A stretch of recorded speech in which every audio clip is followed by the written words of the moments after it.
Welcome to Feel the Heat, a 5 Reasons Sports Network Miami Heat podcast. Hosted by Allana Tachauer and Michael Christian.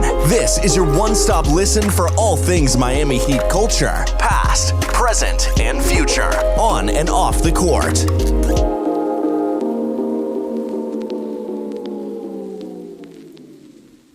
What's up, y'all? Welcome to episode 7 of Feel the Heat. I am joined by someone who took my usual co-host spot because Mr. Michael is usually a gem to pod with, but tonight he is an angry bird, rightfully so, coming off of 2 losses against the Bucks in the first round. But Michael, I'm just going to hand it off to you so you can vent a little because I know you need to get it out. So actually, you know what? This is our second take doing it, and I don't mind telling the podcast listeners this. This is the second time, though, you've called me an angry bird. Is that a reference to the app, or is that just a thing? Like, I just remind you of a bird? Like, what is that about? You know, it just came out both times. I did play that game once or twice, though, but it's been a long time. You don't look like a bird, if that makes you feel any better. Once or twice? Do you even play phone games? Like, do you have any apps on your phone right now that are games that you're just like, oh, I love this? No. Wow. Couldn't be me. I don't know how I would spend time on my phone if not for games. I guess honestly, if that doesn't tell the difference between you and I don't know what does. Look, that was the happiest thing I could think of all day. Now that I have to go and talk about this Miami Heat series so far. Look, first thing I want to do is I want to take a shot at the city of Milwaukee as a whole because, you know, screw them. I hate them. I'm upset and I'm just going to vent. Okay. I had a friend who was going to go get transferred to the city of Milwaukee for a company. And when they were trying to sell him on going to Milwaukee, they just kept mentioning, oh, it's only a couple hour train ride down to Chicago. There's a bunch of stuff to do in Chicago. And then he was like, well, okay, but what is there to do in Milwaukee? And they just deflect back to Chicago. So what does that tell you? That Chicago's a great city. Chicago's all right. Milwaukee sucks. That's the one thing I do know. Second, if you watch the broadcast, right, I watched a little bit of the TNT broadcast because I wanted to see what they were doing. Obviously, I was watching the game through Bally Sports Sun because it's a much better broadcast. They showed the outside of the arena while the Bucks fans were watching the game. I was just there on Saturday. That screen outside was probably as large as my television. That was what are you, Reggie Miller? I agreed with Reggie on that. Like that was I can never agree with. If Reggie tells me the sky is blue, I will say the sky is red. Just out of principle. I hate Reggie Miller. Why do you hate Reggie Miller? I honestly think it's wild that people dislike Chris Webber as an analyst more than Reggie. Reggie is. I literally want to mute him every time he's on any broadcast. I think he's trash. I don't think Reggie's a good analyst, but he shit on Milwaukee, so I was for it. Like I'm with it. Like I was a tiny screen out there for the thousands of people sitting at some picnic tables watching the game outside. Listen, I was out there literally on Saturday. They had a nice little patio bar situation. I had some drinks. I had a good old time. I'm not ready to just throw Milwaukee under the bus. The Bucks, on the other hand, I could do without. So you know what it sounds like to me, right? Because I'm upset by this loss. I am fuming at the absolute embarrassment that was the effort out there tonight. You seem a bit lackadaisical. Are you a closet Bucks fan? I am not a closet Bucks fan. Sure seems like Michael. First of all, the tequila I'm sipping on helps. But second of all, listen, to me, am I upset? Sure. Am I surprised though? Not really. This is kind of what we've seen all season from this team. And I know that you and I have gone back and forth on this, that the regular season and the playoffs are 2 different things. Do I maybe agree they should be? Yes, people should obviously try harder and, play up to their full potential in the playoffs. It also doesn't mean that we can just snap our fingers and all of a sudden we go from being a inconsistent, mediocre, run-of-the-mill team to back to bubble us. So this hurt, but I'm not shocked. And I also don't necessarily feel like game 3 will follow suit because knowing us, we're going to come out in game 3 and kill them. I don't even know if that's possible anymore. I'll just be completely honest. I've never seen the wind knocked out of this team the way it was. I mean, you're talking about a team that went to the finals last year, lost 2 of their 3 best players during the finals, and still looked ready for the fight, still looked like they were ready to step up and be in the game. even after getting blown out by like 40, this didn't look like that at all to me. And the reason why I'm fuming is not because they lost by, what was it, almost 40, basically 40. 38, I think. Yeah. It's because the game one in this series really backed up everything I thought going into it. I called Heat in 6. Heat lost game 1. It very much felt like a winnable game. Mm-hmm. And it honestly would have been if not for one of the softest flagrant foul calls. There was a lot of things that the Heat did wrong, and we can get into that, but there was a lot of things too that were just like added on top of all the mistakes the Heat were making that they couldn't do anything about. That game was absolutely winnable, even though the Heat shot, what was it, 36% from the floor? Mm-hmm. 36%. They got absolutely nothing, basically, offensively from Jimmy and Bam, and you're sitting there thinking, if even just one of those two guys steps up, you're looking at an actual series. You're looking at a really tight race. That's what I tweeted actually after the game. I was like, this hurt, but if Bam can step up in game 2, this is easily winnable. The problem is Bam did not step up, and neither did Jimmy. And you know what? So we didn't win. I mean, I think it's a lot of things too. I think we've talked about this, and Bam just isn't in that aggressive mindset right now. I love Bam Adebayo, and I'm going to back him up on this team for as long as I can. I want to see him be more aggressive offensively. There's a lot of times he grabs a ball at the elbow, just a little bit outside of the paint, and the first thing he's looking at is a pass or a handoff. He's not looking towards the basket. If Bam looks more towards the basket in this series or in these 2 games so far, probably doesn't make a difference tonight. We can both say that, but probably does make a difference in game 1, wouldn't you say? Let me ask you something, because when I was at the Bucks game, I was with a Bucks fan, and we got into a interesting conversation where I was basically told that Bam is nothing more than merely athletic for his size, which was then followed up by that Bam might not be a top 10 center in the East alone. Okay, well, first of all, that's absolute stupidity. I look, Bam isn't playing great, but to say he's just athletic for his size, I think is so dumb. If that's what we're going with, let's be honest, maybe we can say the same thing about Giannis. He's just scoring more points, right? Because Giannis hasn't done anything worthwhile. He won an MVP award, sure. I really don't think the MVP award means anything until you make something of yourself in the postseason. When teams actually have an entire series to game plan against you, Giannis gets stopped every time. His 3-point shooting is horrible. His shooting in general is horrible. His free throw percentage has gone down.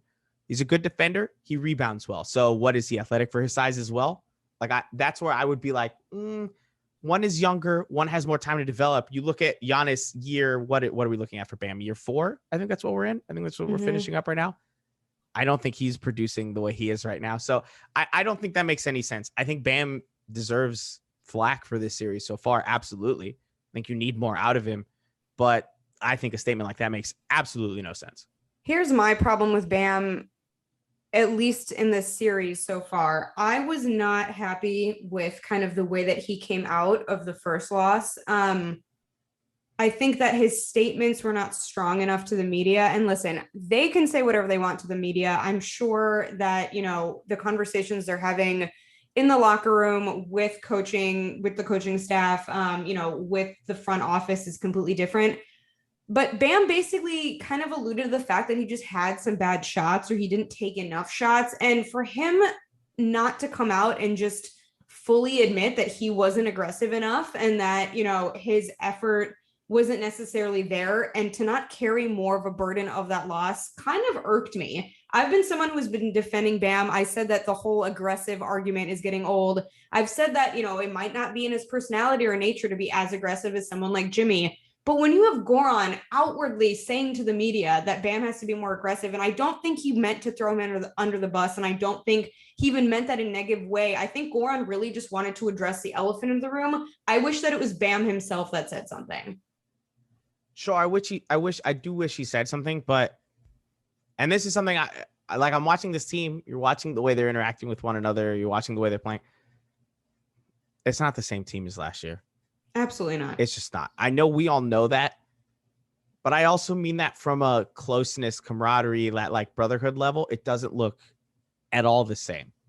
There is something about the way the pressure ramped up, There's something about a lot of those players being thrown into trade conversations. Mm-hmm. There's something about a lot of the blame being shifted around. I just don't. It's tough for me to be really critical on Bam when I look at him and say, okay, I think you have to look at a lot of other factors, like number one, his age. Number two, how quickly they've asked him to kind of jump into this role.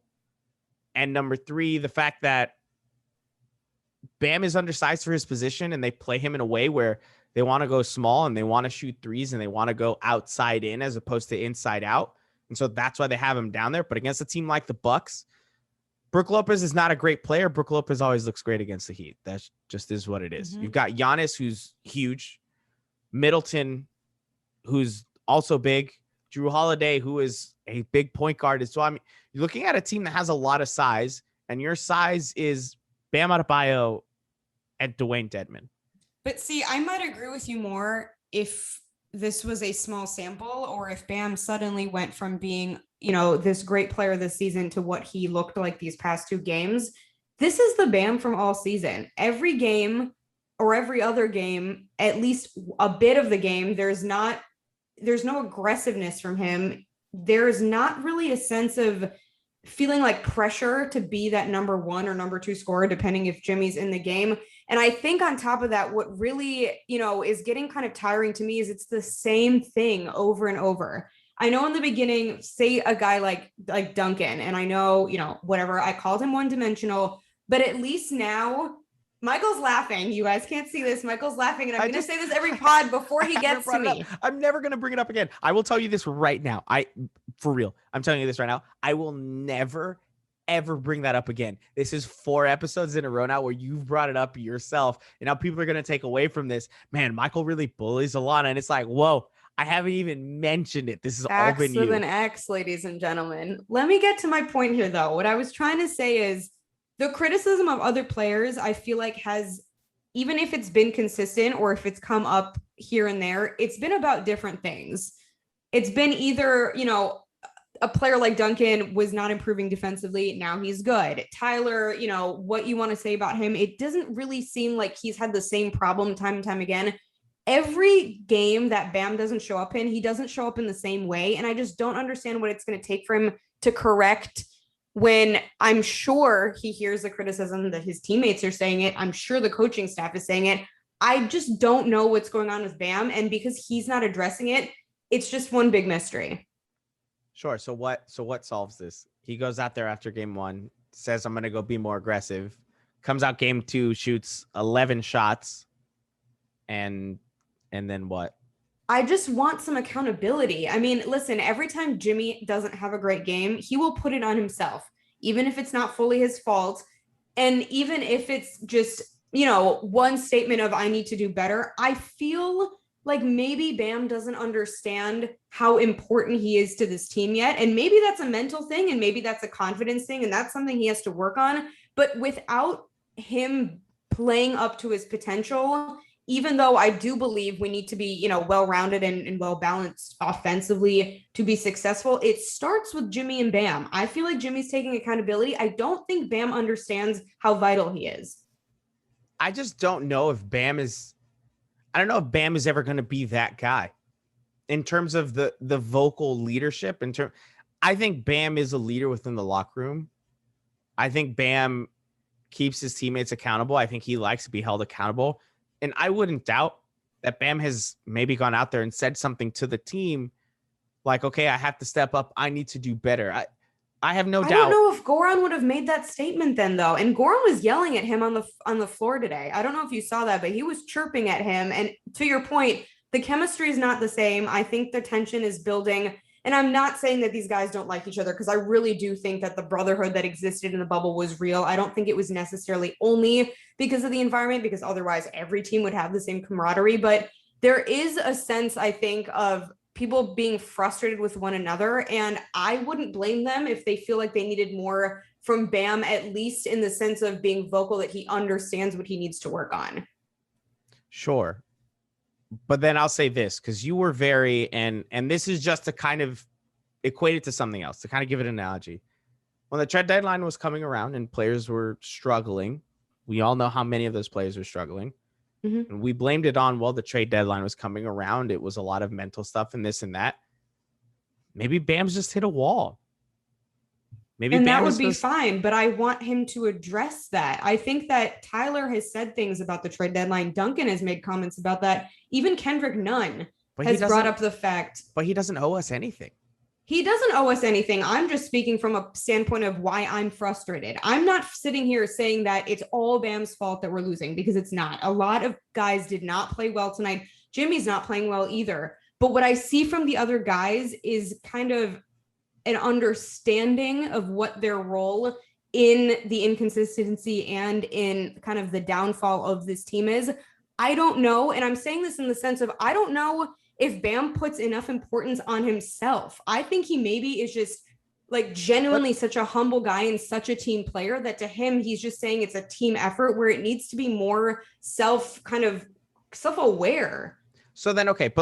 So then let's look at game 2. And this is where I will disagree with you and say, to me, I shift more blame onto Jimmy. And I think a lot of the reason why a lot of these conversations go towards Bam is because of the contract. I think if Bam does not have his max contract, people are not this strict on him. I will agree to why a lot of people are saying it. I have never been a contract girl. I really try to leave. I know you're not. But we know the way everybody's reacting. The moment he signed that contract, people thought he was immediately going to turn into this 22, 23 plus points per game player, averaging 11 rebounds, just 2 blocks per game, just absolutely tearing it up. That it doesn't necessarily happen. That isn't what a contract does. The contract is separate. You can't have 9 points like he did in game 1. You just can't. Okay, he can't have 9 points in game 1. But then let's talk about this. You're talking about, again, how old is Bam? I think Bam is 23. I think I have that right. I want to make sure. Bam is 23 years old. Okay. He's been through one legitimate playoff run.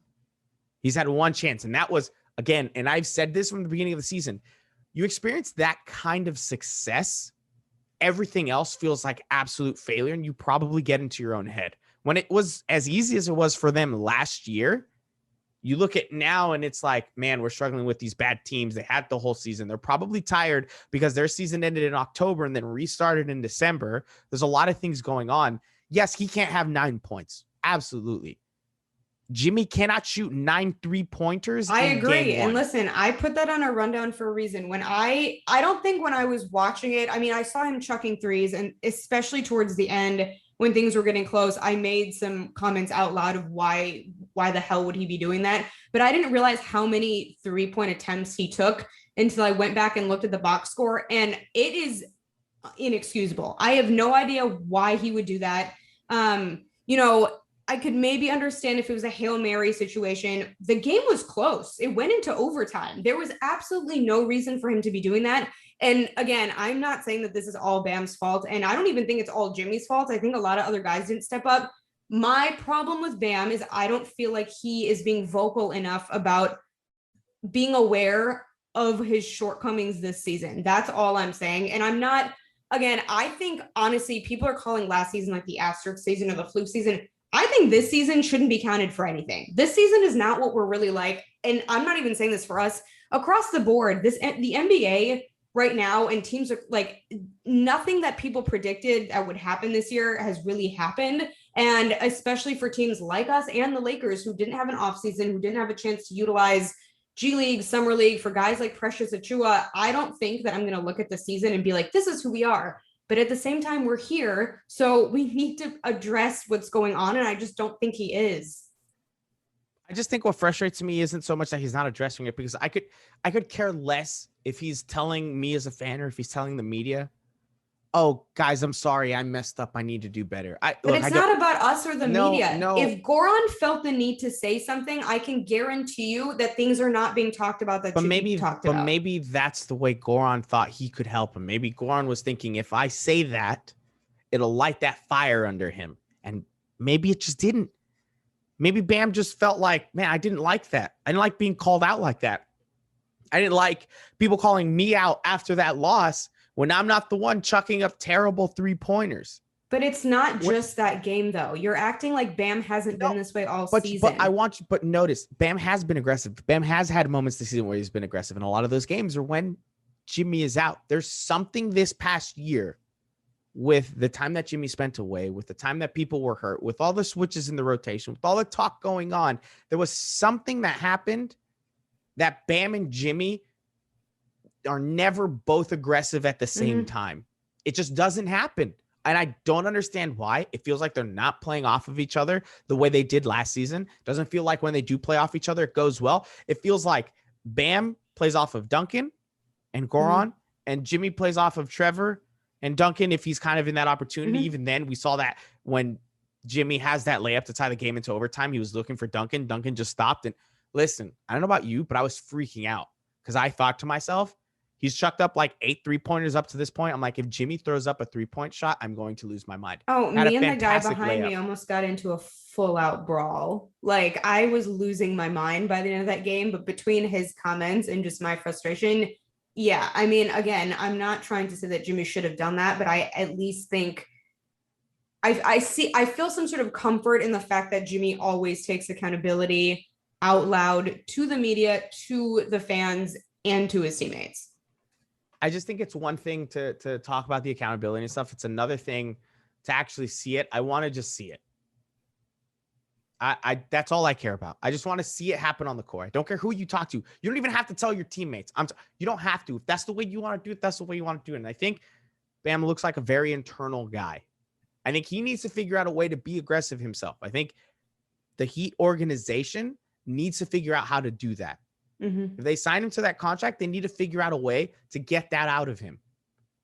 Because they signed him to that contract, which means they believe in him. And I do too. I think he can get to that point. I think he can be a 22-point per game scorer. I think he can average double-figure rebounds. He just needs to play in a system that helps him do that. And I think right now, to a certain extent, the system is not helping him. Look, game 1, the Miami Heat shot 53 pointers. 50. You know how many they shot in game 2? 28. 28 in a game that you're behind by the largest margin I've seen in the entire time I've been a Heat fan in the playoffs. They throw up 28 3-point shots. I tweeted this out. I think it was like halfway through the second quarter. I said, the only way the Heat get back into this game is if they start shooting 3-pointers and they start playing some defense. And they did neither of those two. Not a single one of those two happened from the start to the finish. My frustration from tonight comes from this. You saw a team that could compete and could be out there in game 1. You saw a team that, in my opinion, had a lot of reasons to think they should have won that game. And then you go to game 2 and you lay an absolute egg. It's like they came out of game 1 thinking, oh, we had that one kind of close. We'll be fine game 2. It'll be okay. And Milwaukee's the one that came away saying, we won, but we didn't deserve that. We need to do more. We need to play harder. There's no fire under this team. There's no effort, it looked like. What frustrates me is that the one thing I expect from this team in the playoffs, and this is where you and I differ, in the regular season, there's going to be off nights and you just kind of say, okay, this one's a throwaway, on to the next one. You don't have that in the playoffs. You don't have that opportunity to just say, let's just move on to the next one. It'll be fine. No, because now you're in a 2-0 hole.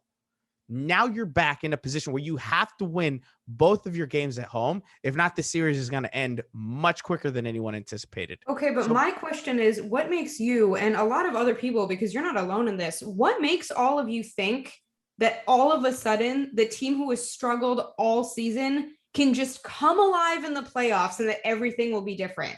They did it last year. This team isn't last year's team. I know this team isn't last year's team, but last year's team was driven by 3 people. 3 people. Jimmy, Bam, Goran. They're all still here. Other pieces have changed. Other pieces are playing different. I do not doubt that. I know Trevor Ariza is not Jay Crowder. I know Andre Iguodala is not the same as he was last year because right now he is struggling. Tyler is not the same as he was, but Duncan has improved. Kendrick Nunn has improved. But they're tired. You yourself made the same comment that we went from no off season. So we went from a season last year where they were excited that the COVID situation was lifted and the season came back. Excited that the bubble environment was honestly basically built for the Heat. The Heat thrived in that environment. They were hungry, they were ready, and they were rested from the break. Now you're coming in feeling like you need to defend your name a little bit because everyone's calling you a fluke. Then you're coming in with basically no offseason. You've got guys like Precious who can't develop properly. Then you have guys who have COVID and a plethora of injuries across the board. And you're trying to compare that to what was last season. Last season has nothing to do with this season. And to think that they can immediately turn things on. Look at the way Jimmy played last year in the bubble. This has not looked like that at all. I'm just looking at one player. Oh, because he's tired? Because the whole season has been nothing but a fight. Fine. So then you know what? Then let's just forget this entire season. Let's just move to the offseason right now. Let's just move to the offseason right now. That is my claim. You cannot start putting these excuses. If there's one thing. It's not an excuse, it's fact. What I'm confused about is why people really thought that all of a sudden everything would change. We said this, we had a pod last week and we did our predictions. And I said, if we make it out, it'll be in 7 games. But I'm not even confident we will get out there. I just don't understand why everyone all of a sudden, fine, we avoid the play-in, we make the playoffs, we're facing the Bucks. Like, great, we're hungry, we're ready to face them, and all of a sudden everything's going to be different. When we started this pod, you were shocked that I wasn't upset. This is why I'm not upset, because I'm not surprised.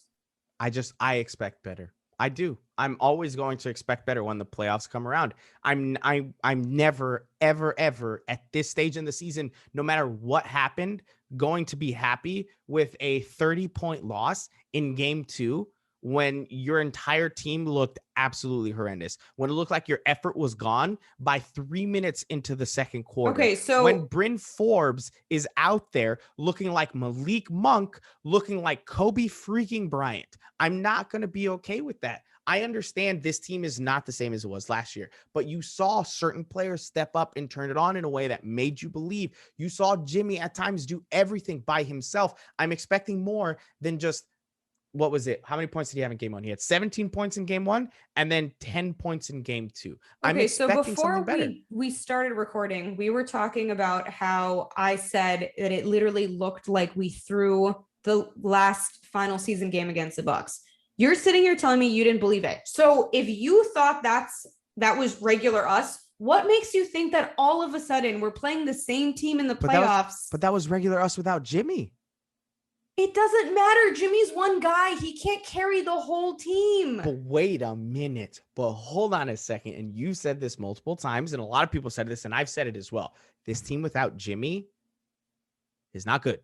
Do you agree with that? Actually, I have said that unless we have well-rounded scoring, we're not going to win, if Jimmy's at the top of his game. No, absolutely no. Time out.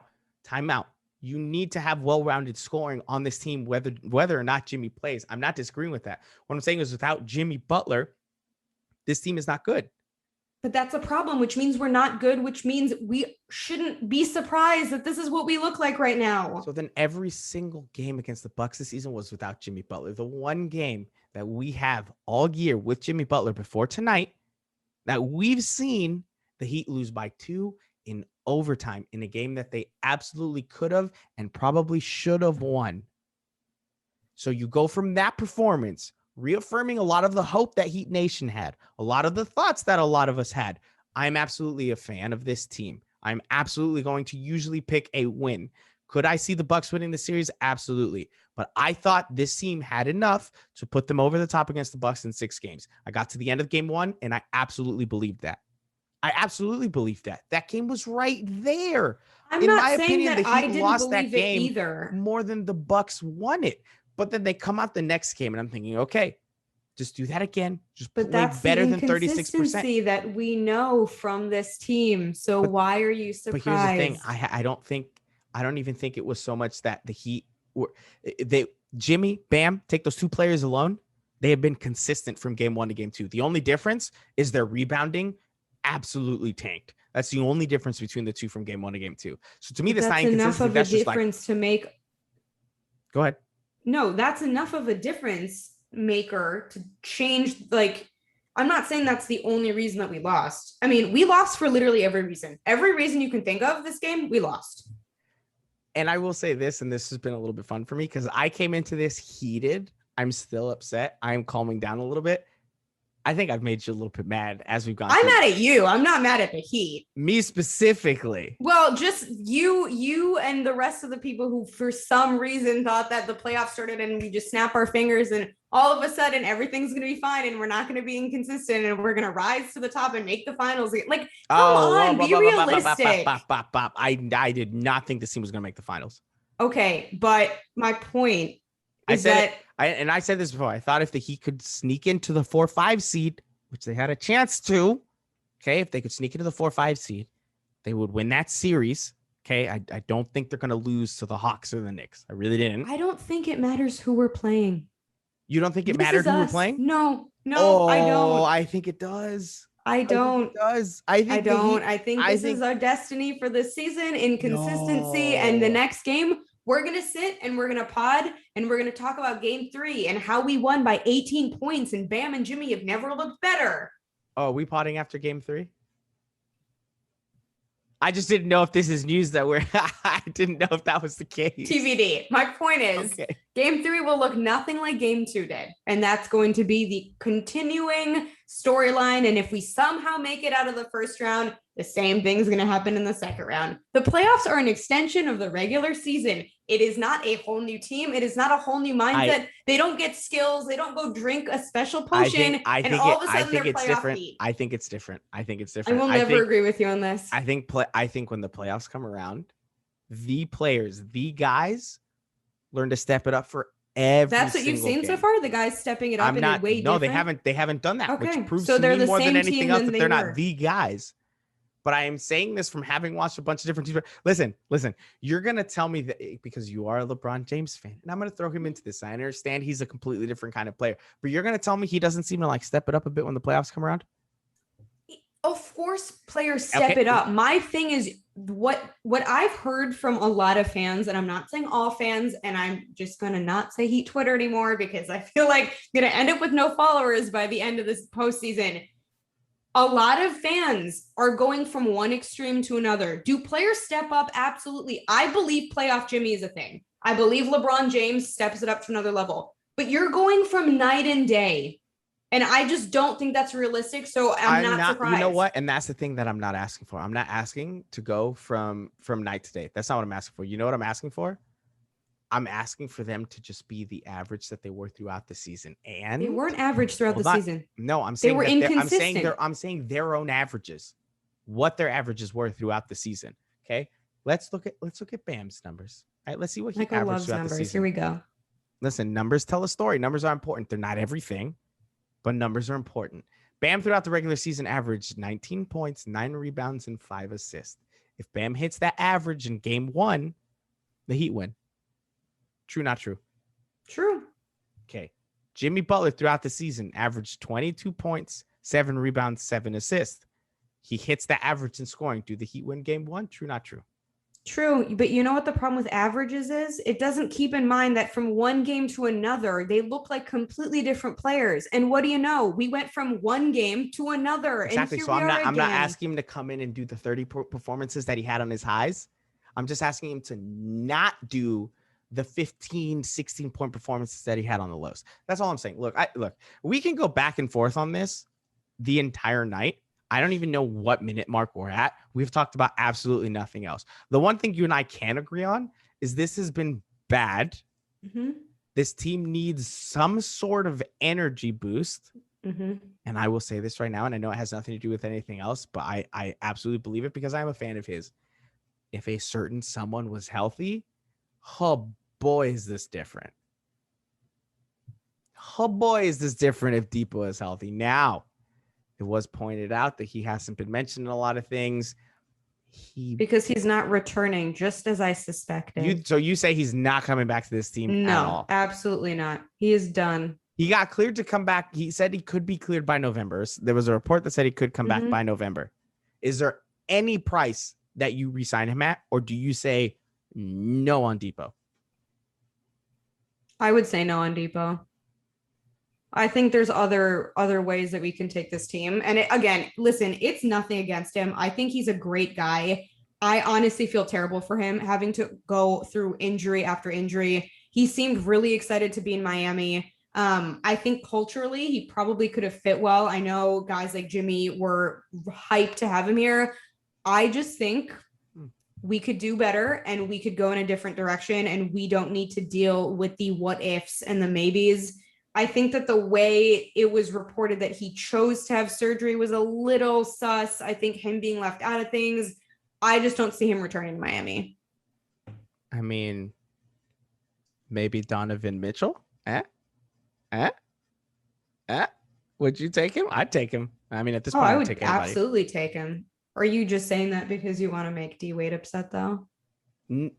Listen, we'll do that in the off season. I want us to do an entire pod on just whatever's happening with Dwyane Wade and the Jazz. Oh, I'm planning on it. Because I don't get why people are so upset about it, but whatever. I'm going to move on for that. No, they held him out of game one. He seems very unhappy. Mm-hmm.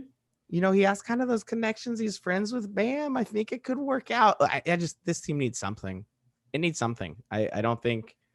This team needs this season to end, and they need to get rest and regroup. Okay. Start all over again. So then let's talk through it. You think this team is inconsistent. Your original prediction was Heat in 7. Mine was Heat in 6. There's still technically a chance mine happens. I just think the chance is so small that it's like 1 to the -40 or something like that, right? So they've got the next 2 games coming up. That's all that's guaranteed as of right now. Game 3, Thursday night. Yep. Game 4, Saturday afternoon, which, man, these Saturday afternoon games suck. I hate that start time. Yeah, I know. If it was a Sunday, I'd feel differently, but Saturday at 12:30 for me is a little bit strange. Oh, I was like 12:30, but I forgot Central Time, made up time. Okay, so do you, I mean, at this point, we have to ask it. Will there be a game 5? And if there will be a game 5, will it be with the Heat storming back into the series, tied series? Will it be they just snuck away with 1 at home? What do you think is going to happen in the coming week? Honestly, I'm still staying Heat in 7 only because we are so inconsistent that I believe that there is a chance that game 3 looks nothing like game 2 did and we're rolling. Do I think that it could go very much the other way as well and we get swept? Absolutely. At this point, I think it's as likely that we win in 7 as that we get swept. Okay, so then I don't want to know the possibilities because we all know the possibilities. The possibilities are they get swept, they lose in 5, they lose in 6, they win. No, in 6. I'm saying either we get swept or we're winning in 7. Those are my 2. There's nothing. There's nothing in between. Correct. So if there's a game 5, the Heat will win this series, is what you're saying. Wow. You heard it here first. Even I'm not sure. I've gotta see what happens. I've got to kind of take a step back and be like, okay, what is this team going to do from one night to the other? I know that we've never really known what that is, but it just feels like, my goodness, I'm at a loss. I'm at a loss and I'm depressed. Okay. I feel like I've calmed you down though. You should have seen him before we started recording. I didn't know who I was potting with tonight. I don't know. I think what helped calm me down too a little bit was the Florida Panthers. They kind of had a really good game tonight. Their young goalie came in. As a South Florida fan for everything, that kind of helped Hold boost on my to spirits. what you can, Michael. I also ate ice cream right out of the tub tonight. Chocolate? Because this Michael was so eats depressing. chocolate ice cream. Someone at me and let me know if you don't think that's weird. Out of all flavors, you eat chocolate. How is that weird? That's your preferred. Haagen-Dazs chocolate ice cream to me. Like that's what you went out and cream. purchased. Yes. When you had a multitude of other flavor options. Okay, so then give me yours before you just trash mine. What is yours? Anything with coffee is number 1. Doesn't matter what it is. Terrible. I'm a big, non-dairy obviously, but Chunky Monkey, Ben & Jerry's. I love banana flavored ice cream. Those are my top 2. You see, I'm more of an ice cream purist. Even when I used to go to Cold Stone, I don't like toppings on things. That's not me. I don't like a lot of stuff mixed into it. I want you need like different textures in there. I don't like just the smooth ice cream that's like it tastes like you're just eating soup. I'm sorry. Do you put your ice cream in the microwave? Like what is happening? But I'm saying it's like I need like chunks in there. I need like different textures and sizes and flavors. Like it needs to be like a party in your mouth. Okay. You know what? I think that's a good way to kind of wrap this thing up. I don't know what else people are going to take away from this episode anymore. If they've made it to this point, That is all anyone's going to talk about. So when you're like, at me about ice cream flavors, now they're going to at you about the party in your mouth, Allana. That is what we've gotten to. You're welcome, everyone. This is what tonight's loss has done to us. We started talking about ice cream and the Panthers. Granted, I love the Panthers and I think they're doing great, but it's probably not the thing we should be talking about on a Heat podcast. Like we said, game 3 is coming up on Thursday. Game 4 is coming up on Saturday. We may record between now and then if we feel up to it, but we also had 2 other episodes. If you didn't catch those, we had Jax on last week and Jeremy Taché came on, and we released that episode Saturday morning right before the game. It was a really good time. Fantastic conversation with him.